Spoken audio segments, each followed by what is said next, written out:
नमस्कार, अलका रेसिपीमध्ये तुमचं मनापासून स्वागत आहे। आज मी पालक आणि पनीरची रेसिपी दाखवते। त्यासाठी मी पालक निसून धुवून गरम पाण्यामध्ये टाकलेली आहे। 2-3 मिनटं पाण्यामध्ये उकळून दिले आहे। मग ते साईडला काढून घेतलेली आहे।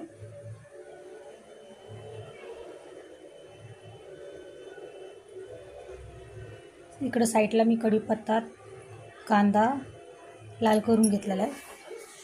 त्याच्यामध्ये टमाटर टाकून घेते।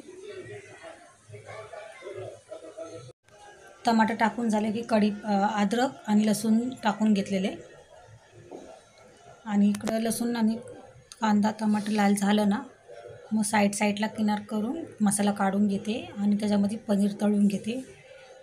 अशीच अक्कल तळून घेते। मग नंतर साईडला कापून घेते। मसाला बारीक करून घेतला आहे। त्याच्यामध्ये मी पालकची भाजी मिक्सरमध्ये बारीक करून घेते। मिक्सरमध्ये बारीक झालेली आहे। आता मी थोडं पनीर मिक्सरच्या भांड्यामध्ये थोडं पाणी टाकून बारीक करून घेते। इकडे तेल, जिरे आणि मसाला टाकला आणि फ्राय करून घ्यायचा आहे मसाला आपल्याला। तेल आटोस्तवर मग त्याच्यामध्ये मी सुके मसाले टाकलेले आहेत।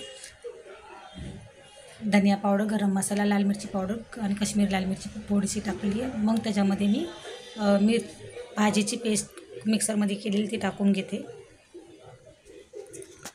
आणि मग त्याच्यामध्ये मी पनीरचं बारीक करून घेतलेले त्याच्यामध्ये पाणी टाकून ते टाकून घेते। मिक्स करून घेते सगळं। 5-10 मिनटं झाले ना, मग त्याच्यामध्ये मी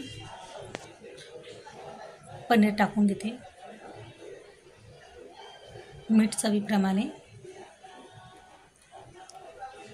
बारीक तुकडे केलेले पनीरचे आणि थोडंसं पाणी टाकले फक्त मी। आणि साईडला तडका देण्यासाठी मी थोडं तेल आणि काश्मीरी लाल मिरची पावडर टाकून तडका दिला।